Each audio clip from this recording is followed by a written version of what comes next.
Jagannath students स्वागत करुच्ची रश्मि tutorial को।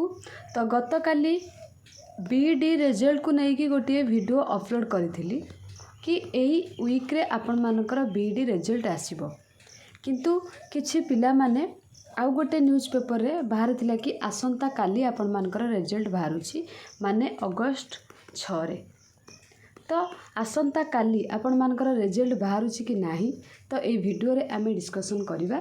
वीडियोटी को शेष पर्यंत देखिए। आउ जदि चैनल को आपण माने एबे भी नुआ विजिट करूछंती फटाफट सब्सक्राइब कर दियंतु, पाखर थिबा बेल आइकन टी को प्रेस कर दियंतु।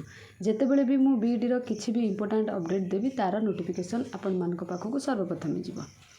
तो एबे आसीबा आमे बीडी रिजल्ट ऊपर को। आसंता काली बीडी रिजल्ट बाहरुछि कि नाही कहीं आपण मानकर न्यूज पेपर बाहरी कौन देछि कहि आसंता सप्ताह रे बेड परीक्षा फल। आसंता सप्ताह रे प्रकाश पाइब बीएड प्रवेशिका परीक्षा फल।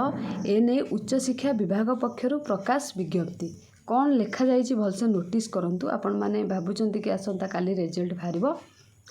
फल प्रकाश ठारू आरंभ करी नाम लेखा रिपोर्टिंग संपर्कित समस्त सूचना मिलिबो। एने प्रक्रिया आरंभ करिछि उच्च शिक्षा विभाग। एसएसबी परिचालित तो परीक्षा फल आज उच्च शिक्षा विभाग को प्रदान करा जाइछि माने 3 तारिख दिन। आसंता 6 तारिख रे फल प्रकाश करने को लक्ष्य रखा जाइछि। कौन लिखाई एठी आसंता 6 तारिख दिन फल प्रकाश करने को लक्ष्य रखा जाइछि हैला। माने कुआ जायनि कि बाहरिबो बोली कुआ जाइछि लक्ष्य रखा जिवो। बुझि पारछन्ती एटा भलसे आपण माने नोटिस करंतु। विशेष सूत्रु जना पड़ी तो ये कहुई आसंता माने 5 तारिख रे आज पीजी रिजल्ट मध्य प्रकाश पाइब बोली सूचना मिली। जदि आमे सीपीईटी कथा कहबा सीपीईटी रो जो अगस्त 5 माने आज आपण मानकर रिजल्ट बाहरिबो आ पूर्वरु गोटे डेडलाइन आसीथिला हैला कि फास्ट मेरिट लिस्ट केबे आसीबो, एडमिशन केबे, रिजल्ट केबे, किंतु बीडी रो एजे डेडलाइन आसी नाही।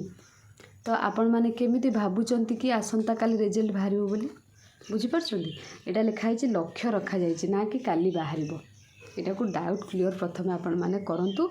जदि भी बाहरिबो आसंता काली हाँ ठीक अछि आपण को कथा अनुसार आसंता काली रिजल्ट बाहरिबो।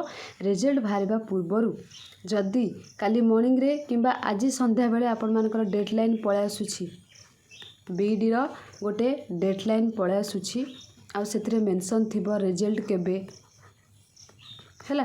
तापरे फास्ट मेरिट लिस्ट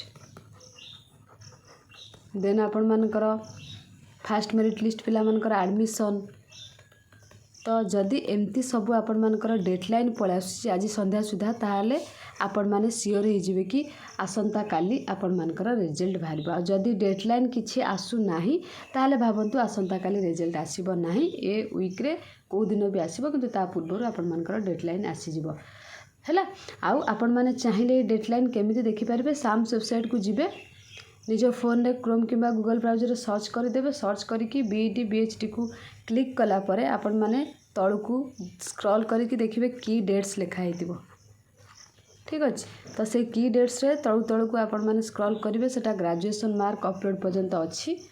आउ अगस्त 3 अच्छी आपण मानकर एसएसबी हैंडओवर करथिला मार्क ओका को ता तळकू आपण मानकर ग्रेजुएशन मार्क अपलोड तापरे मेंशन हेछि कि जणे दिया जिवो। आपण मानकर सेतिकी ही मेंशन अछि आगो को किछि रिजल्ट को नेकी मेंशन हे नाही।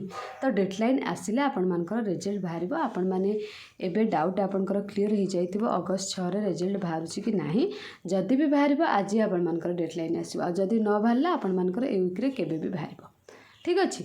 तो आपण माने जहाँ सब मेसेज करथिले टेलीग्राम रे वीडियो रे आपण मानकर क्लियर कर देली। आउ जदि किछि डाउट अछि बीडी एंट्रेंस को नेकी रिजल्ट को नेकी आपण माने कमेंट सेक्शन में कमेंट कर पारिबे। Thank you all.